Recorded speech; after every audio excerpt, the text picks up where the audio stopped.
Nonetheless, it's not enough. Now water, now that's important.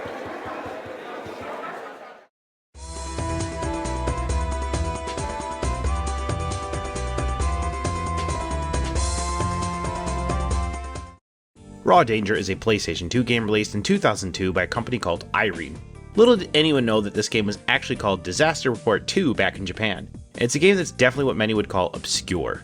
There is a super high probability that when you click on this video, you're either going, what the hell is Raw Danger? Or you're going, oh yes, finally, Raw Danger! There's not really much in between with this one. It's a game that definitely fell off people's radars, and it's full of janky glory. It's an early PlayStation 2 title filled with awkward controls, strange animations, terrible voice acting. Richard Trapp of the Geo Police Department. Have you seen this woman?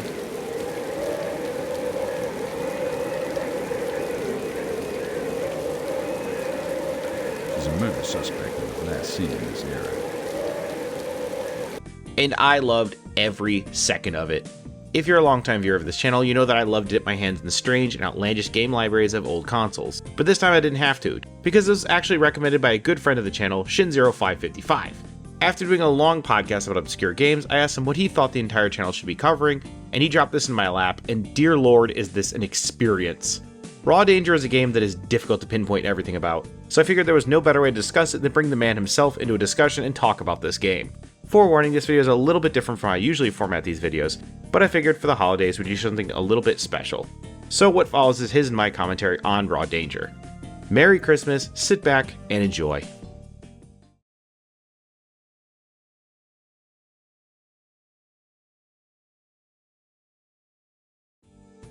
But yeah, so Raw Danger. How the hell did you even find out about this game?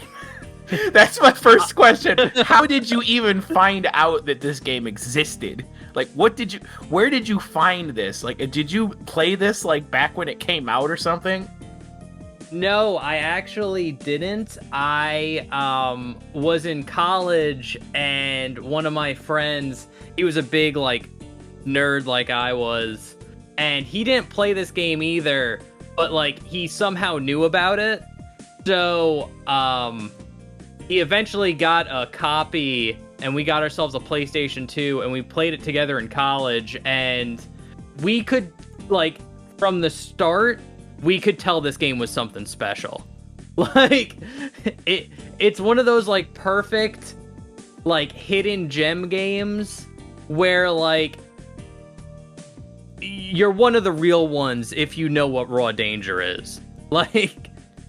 See, prior to us even talking about it to where I ended up doing this video, I had never even heard of this game. I literally had never seen it, never heard of it, and I had to do quite a bit of research for it for this video. Honestly, you probably know more than I do now. Like, well, yeah, so I had found out, for everybody that's going to be watching this, but yeah, I found out that Raw Danger was actually the translated title. It's actually part of a series called Disaster Report. That now the version that we're going to be talking about is the American or Western version, but apparently, like, yeah, there was some weird editing done to it because the original version, all the characters were Asian with Asian names, so they changed the location to be next to the Hudson River, and then like everybody's hair was changed to being blonde and eyes are all blue because I guess that's what Asia envisions New York is like. New York is just a bunch of blonde-haired, blue-eyed people, which that's just, I mean, it's a really strange thing because there are so many instances in the game where you can clearly see that they still kept like the Japanese like names of places there and they just didn't bother editing them. So it's kind of funny because it's almost the laziest level of censorship to the point of why bother, but I actually kind of like it because it makes the game that much more ridiculous. Yeah, no, it's... I was gonna say, it's very much like that Pokemon anime where they're eating jelly donuts and they're like onigiri. I'm gonna have to splice. I'm gonna have to splice in a picture of Brock because I obviously can't show the actual clip because they'll probably take it down because Nintendo owns it. But just if you know, you know. Yeah. Just, jelly donuts are my favorite. I remember watching that as a kid, and it's like my dumb kid mind didn't even like think like, oh, those aren't donuts. Nope. Those are some weird looking donuts. And but yeah, Raw Danger is definitely an anomaly of a game. This thing came out back in like the early 2000s on the PlayStation 2. I don't think it got a release on any other platform as far as I know. No, I think it was just a PS2 exclusive. Yeah. Sorry, Xbox. You missed out. Yeah, and well, you're about to find out what you missed out on, because there is a lot to say about this game. This game was almost a fever dream that I don't believe really actually happened, because so many of the things in it are kind of absurd. But we're gonna get into that though. Raw Danger is definitely the type of game that you have to kind of play with it a little bit, because, I mean, in terms of controls, it's got that, well, you know what I'm talking about, that level of PS2 awkwardness where games kind of experimented a little bit for controls. And there are definitely quite a few instances where I could say that, yeah, the controls are definitely a little weird at times.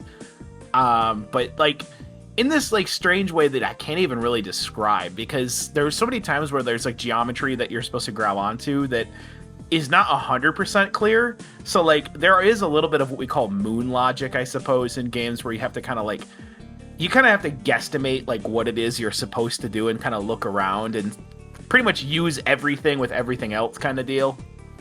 Mm-hmm. And it's interesting, because like it's kind of got that like Resident Evil level of like absurd puzzle solving at times, where you have to use like some random object that doesn't seem like it even be remotely related to what you're currently doing. I think one of the best examples has to be closer to the end of the game, where you have to use that torn flag to grab the canister. Yeah, and I'm just like, I know exactly. Yeah. I was actually streaming this game, and it's just like, I was playing it for like 40 minutes being like, what the hell do I do? Because how you were supposed to know to grab the flag that's there, and it's like in this particularly like big open section where you have like a boat, so it's just like you have so much space to explore. It's just like knowing you need to grab that flag was ridiculous. Someone in my chat had to say grab the flag. Well, then on top of that, even the concept of getting the oars for the boat required you to like find a broom handle, a broom, 2 pans, and some duct tape to create makeshift oars. Like, there was no way you would have guessed to do any of that. So there definitely is a lot of strange logic that you have to apply. But this was during that time period, I think, where people forget that there was a lot of free time available to people, and we were all kind of just Googling everything. And for a lesser known game like this, there probably wasn't much in the way of walkthroughs. So you kind of had to just kind of guess what it was you were supposed to be doing. But this was definitely the kind of game where you had to kind of chip away at it when you had free time to try to just figure out what it was to do. Like, but you brought up a like good point where it's just like back in the day, games weren't coming out like a major release every month or every 2 months. You had like a full like 6 months, maybe like a big game would come out like once a year. I feel like Raw Danger was one of those games you got in between games. Yeah, while you were waiting for other games. Game. Yeah. This was like that game you got in the store because you were like, oh, that looks pretty good. And then you brought it home and you have no idea what it is you're even playing. Yeah, no, so again, it's like I kind of forgive it for being kind of that obtuse in it's definitely an experience that I will say now, like prefacing the entire video, it is a game that if you do play it, you have to be able to get frustrated a little bit, because it will frustrate you a little, because some of what you're supposed to do is a little janky, but like not in this way that's completely unapproachable. But it's one of those games where you play it and you have to remember that this was a game that was like experimenting back in the day, which didn't mean the same thing it does now. And the other thing I thought was weird is like the graphics are like this weird, they're like this weird mixture of like trying to be, I don't know the best way to describe it. The graphics are kind of trying to be like modern, but like also cartoony at the same time. I mean, okay, the facial animations are stiff. Like, some of the animations are absolutely absurd in this game. Like, just watching characters do a full 180 slow turn before they begin talking, or their lip syncing being completely not even existent. You should let her rest for now. Can you help my friend now?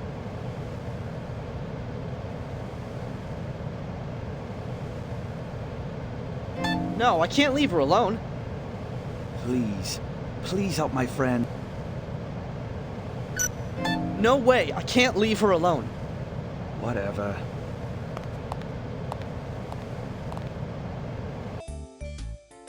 It's definitely an interesting experience because, like I said, I think everything kind of culminates to this feeling more like a fever dream. Yeah, I could definitely see fever dream vibes. Like, because yeah, there are like a lot of the environment that you're in definitely feels like it's kind of meant to be like detailed, except like the character models are not. yeah. The other thing I thought was really weird though is this is a game about a disaster or a flood, right? On a console that, let's be honest here, so when it comes to rendering water in video games in general, it's usually extremely taxing on systems and very difficult to pull off. Trying to make like an entire game around water rendering on the PlayStation 2, I mean, to call that a pipe dream is kind of underselling it, but in actuality, it is impressive what they pulled off. It's just you can definitely see the water physics are, well, they're about what you'd expect from that time period. So it's not exactly something that you're going to look at and think like, oh my God, this was so realistic. But it definitely utilized its setting interestingly. Yeah, well, I think it's one of those games where it's in that like nice midway where it's not hyper realistic, but it's not so like low poly where you can't tell where everything is, and it strikes that like nice balance that when I remember back at Raw Danger, I think my mind makes the game look better than it is, like thinking back at it. I think, yeah, it's definitely a game that makes you look at it and think that this was kind of like a transitional game between like the periods of graphical like integrity here. It was definitely a transitional game. So music-wise, the game doesn't have a whole lot of music, but I have to admit, there's just something really charming about whenever a disaster section happens and it plays that same tune. Like, I don't know why that tune just gets you so pumped to just start running. Okay, I can go through the hole now. What was that noise?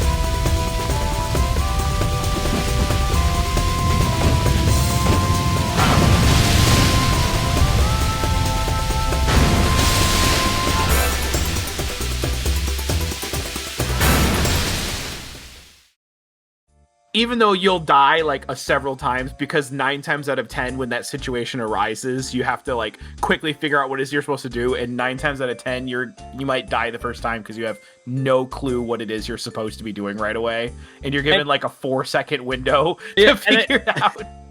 And also the janky controls make it like even better, like when you survive.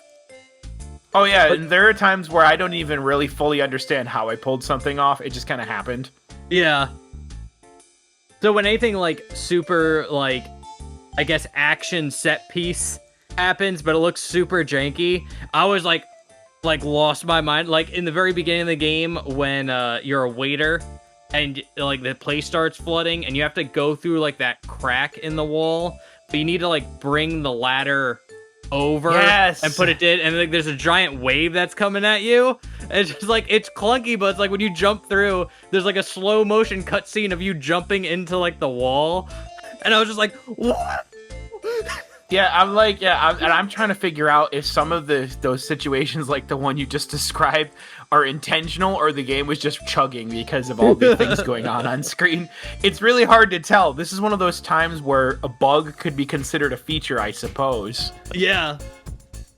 So when it comes to game design, usually we marry that in hand when it comes to story, because a lot of times a game's design and mechanics are kind of designed around the story, and Raw Danger is actually strangely a perfect example of that, because the fact that most of the controls are so weird and strange, and the way the game is designed is odd, perfectly serves the absolutely ridiculous scenarios that are happening in the game.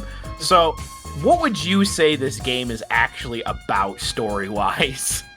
Because I got like 17 different things from that. It depends on what story you're talking about. There's multiple stories in this game. Has like a interconnected branching storyline thing going on,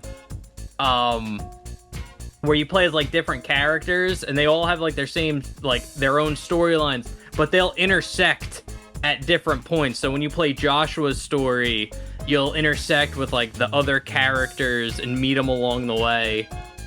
So it's hard to say what the game's about, but like the overall story is like it's a disaster game with like an evil government side plot going on. Yeah, the government side plot I thought was quite amusing, in my opinion, just because of the way that it was played out, was to where the game almost didn't even try to take it seriously in like this really funny way. Basically, the short version of the story for the uninitiated is there's a flood going on in a place called Geo City, and you play as many different survivors trying to escape the flood, but while that's going on, a pharmaceutical company called NorCal is basically trying to cover up some kind of virus that they created, and the mayor is in on it or something. And there's just so many absurd things that are happening to kind of connect them. One of the things I thought was amusing about this game is this was actually a story, not only a story-driven game, but on top of that is a choice-driven game to where the player actually makes choices. Like, and this is well before games like Dragon Age existed.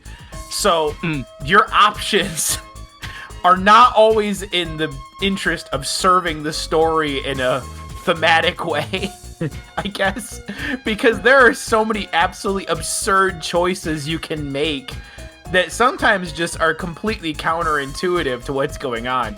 Like when Stephanie passes out and you have the option to sniff her. Yeah. Bro, what is the point of doing that?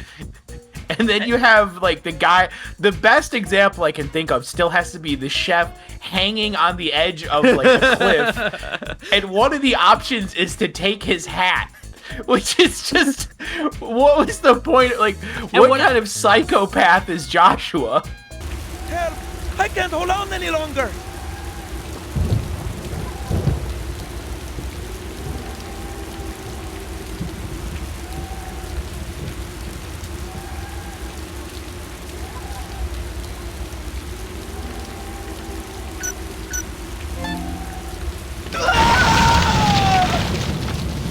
The chef and that young man fell. Chef! What I love about that is, like, if you do that, you do get the hat. Like, it's not one of those choices where it's just, like, it's a dumb choice, and when you pick it, like, nothing happens. It's like, no, you do get the hat if you grab the hat. I love it because at the same time, on top of that, is that this is a game where your costume choices completely stick with you throughout the entire game.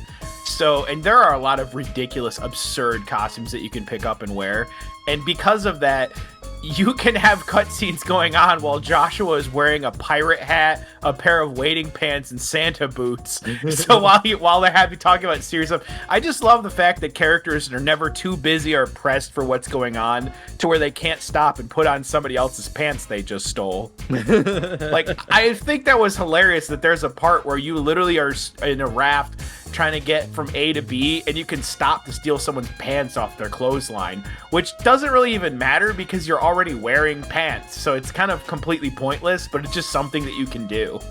Well, it's just like, I love the survival aspect of the game, where, like, you just cannot get wet. Like, getting any type of moisture on you is a death sentence during an earthquake. It's like... I think it's more interesting by the fact that there's a wetness meter and your body temperature is basically your health bar. Yeah. So it's just like, of course I need pants. They're wet from walking in this water. So I need new pants so I don't immediately die. The story is definitely something that is interesting, to say the least. Considering we can kind of learn all these backstories of these characters, of all this crap that happened long before the game began. My favorite part of the story still has to be the part of the story you play as Amber, because I absolutely find it completely hilarious that the cop that is pursuing her is so relentless, but he like somehow achieves being both the worst police officer and the greatest police officer in the same breath. Because this guy is basically only... So basically the short version is Amber is accused of murdering her brother in the game. And this guy is chasing after her because she's a suspect. Now keep in mind, she is only a suspect, not even been convicted of this crime. This man is relentlessly trying to track her down and chase her down through the middle of a flood, to which he manages to get washed away by a flood multiple times and somehow still comes back, relentlessly trying to pursue her, which... The dedication to catching the criminal is at least admirable, considering most people I know getting washed away from a flood, that would be enough to stop him. But this guy not only does not enough to stop him, he's doing all this for someone that hasn't even been convicted of this crime yet. So he's kind of doing a whole lot for no reason. Like, he's really, really good at being persistent, but he really is doing it for no freaking reason whatsoever.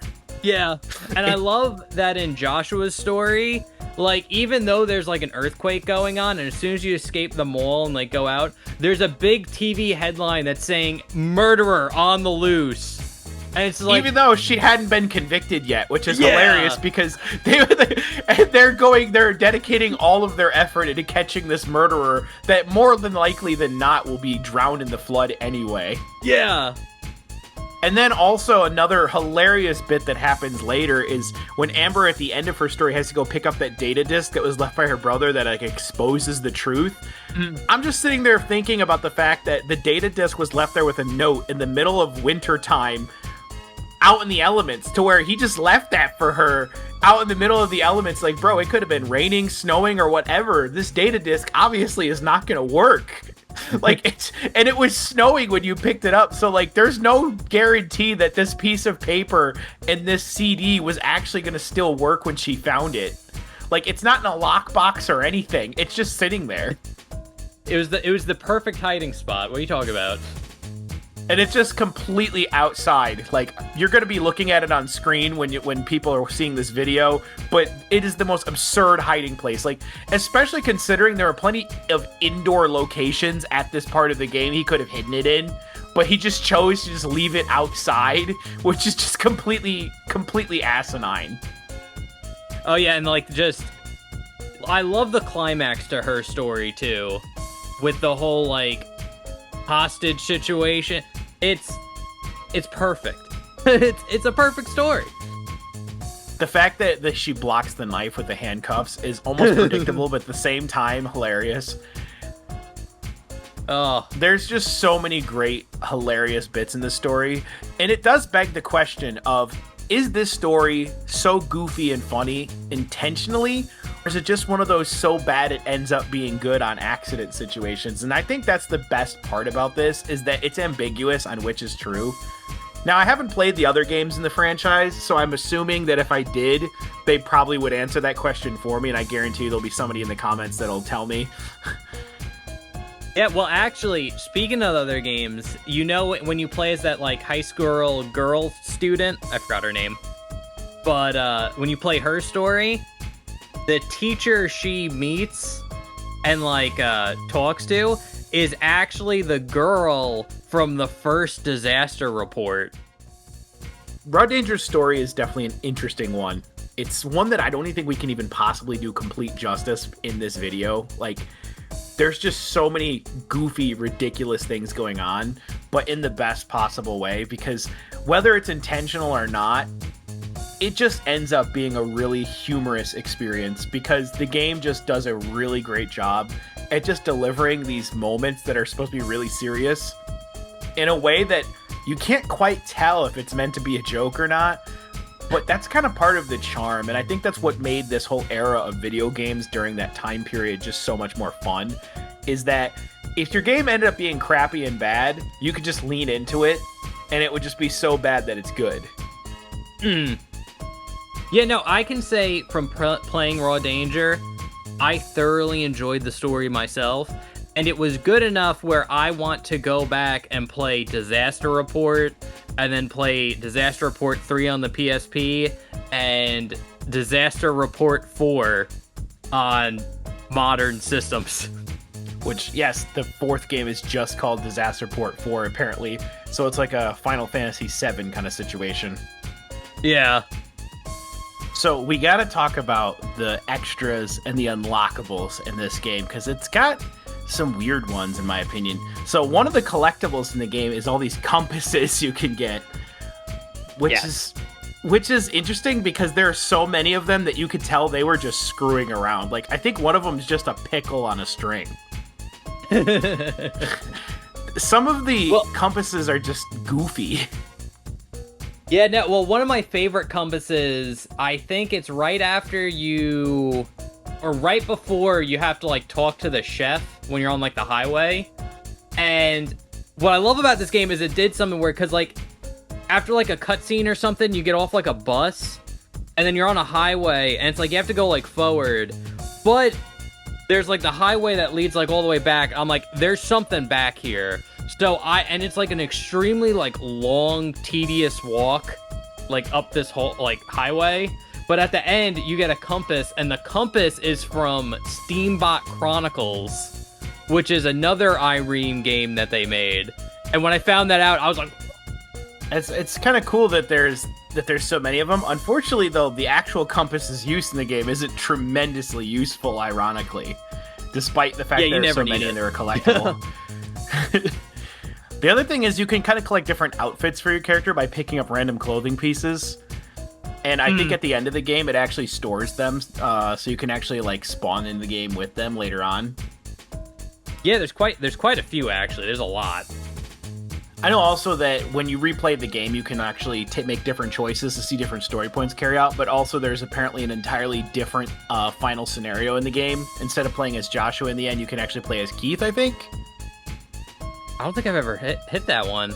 I did the final one where you play as Joshua and you run up the tower and then jump on the helicopter, which was awesome, by the way. Yeah, I love that part. But I think, yeah, apparently if you play the game differently, there could be a different ending where you play as a completely different character at the end. But you have to make all the right choices. Yeah, and, like, there's some, like, real hidden stuff in it, too. Like, did you run into the lady stealing jewels at any point? Yeah, I did. Yeah, I did at the very beginning of the game. I was trying to figure out what she was on about.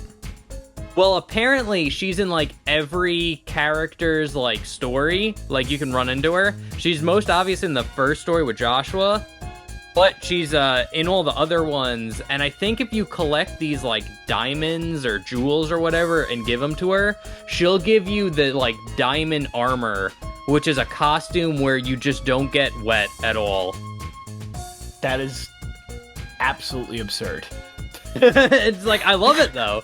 It's like, it's so cool. It's like getting the infinite rocket launcher in Resident Evil. It's so cool. I think I encountered her later on in Paige's playthrough, where she gave me a gemstone when I talked to her. But I wasn't entirely sure what it did. Yeah, you have to get, I think she either gives you them or you have to, like, find them and give them to her. But, yeah, if you do all of that, and it's, like, really well hidden, too. Like, you have to, like, either be using a guide or looking at everything when you're playing through. But, yeah, you can unlock, like, this super costume, which is awesome. It's kind of interesting how the game ends up playing out. Would you say this is a game people should try, though? Would you say this is a game that everyone should give a look at? This is a game that you need to play when you have, like, a bunch of friends over. Like, it's still good, like, single playthrough, but it is much better, because, like, that's how I experienced it the first time, because it was, like, me and, like, my roommate, and we played in, like, the common area, and, we'd get other people, like, watching us play, because the game is just so ridiculous. Like, it is so much fun to play this game with other people watching you, and, like, getting into it. I would definitely say if you're into, like, playing games for streaming or other things like that, or like it's just couch co-op playing with your friends, this is definitely a game that is worth checking out just for how absurd some of the things that happen. I mean, don't get me wrong, there are other games that are even more absurd than this, but it's just an interesting, unique experience. This game definitely is just something, it's something special. And unfortunately, it's very hard to get your hands on a copy of it unless you want to buy the actual PlayStation 2 hardware, obviously, because it doesn't emulate that well from my understanding. It has a couple of buggy issues, and it was not released on anything else. Yeah, no, and it's like, I doubt this game's ever gonna get a re-release. I doubt, like, Ireme's ever gonna make their Disaster Report collections, Volume 1. Like... Well, it might be a possibility, because Disaster Report 4 did come out almost in, like, only a couple of years ago, so it could be possible that we get another one. Yeah, we might get another one, but I don't know if we'll ever get, like, Raw Danger ever again. I don't know if you can capture that lightning in a bottle twice. You just have to love the fact that you just called the game Raw Danger. I can't help but laugh at the fact that even the title of this game is completely absurd. Raw Danger. And it's got a ridiculous cover art for the American version as well. Oh, it's where they awful. they don't even keep the colors of the character's hair consistent with the changes they made for the game, which is extra funny. Which is extra funny because they made all new cover art for the American version, so you'd think they would keep that consistent, but they didn't. Nope. I was gonna say, what's even funnier is, like, naming it Raw Danger. They did release the first game in English, and they called it Disaster Report. So we have a Disaster Report 1, but then instead of just calling this Disaster Report 2, they just, like, Raw Danger. And then they made Disaster Report 3, which never came out, and then they made Disaster Report 4. Yeah. Which is just hilarious to me. I wonder if we'll ever see a Disaster Report 5. What would that look like? I don't know, because, like, I heard Disaster Report 4 wasn't as outlandishly crazy as the other games. It was more of, like, an actual, like, survival game that tried to take it, like, serious and, like, didn't do anything, like, super fantastic. No one wants that. Yeah, it's just like, no, I want to, like an evil corporation virus subplot. Like, come on.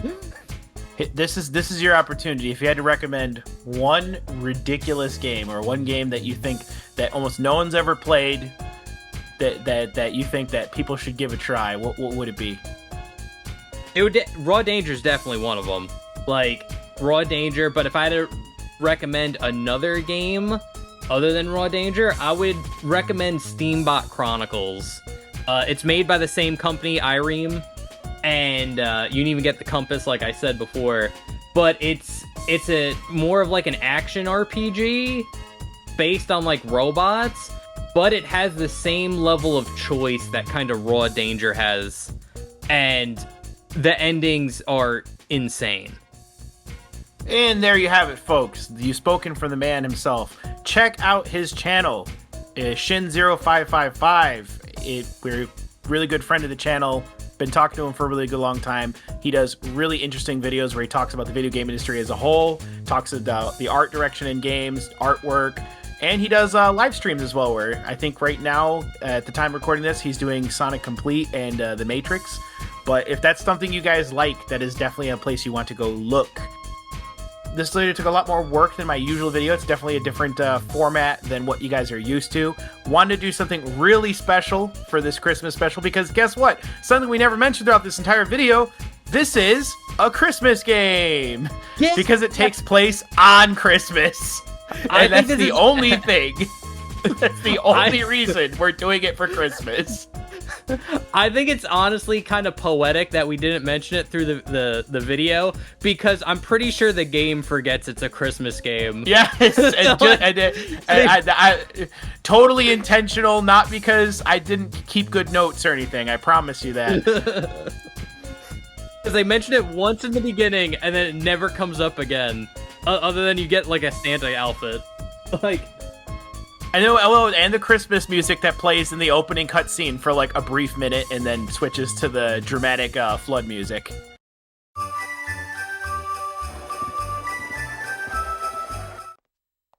You sure everything is okay?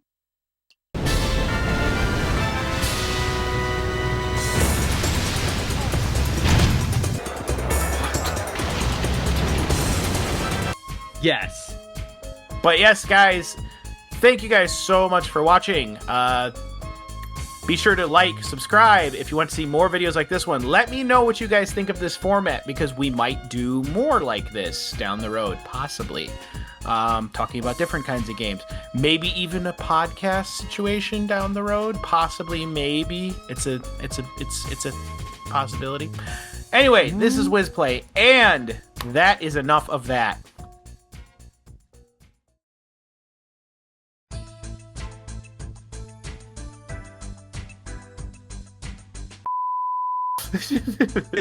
I wish that should be like a feature in like everything, like a recording bot, just like initialize, like so you feel like you're in the Matrix or something. Maybe there's like a side game with her where like she does this all the time, and most of the time she goes to a haunted mansion, it's actually not like haunted. And they only made the games about the few times that they were haunted. People don't think about that. Okay, we're gonna take a small bathroom break here. I gotta pee real bad. All right. Don't fall in.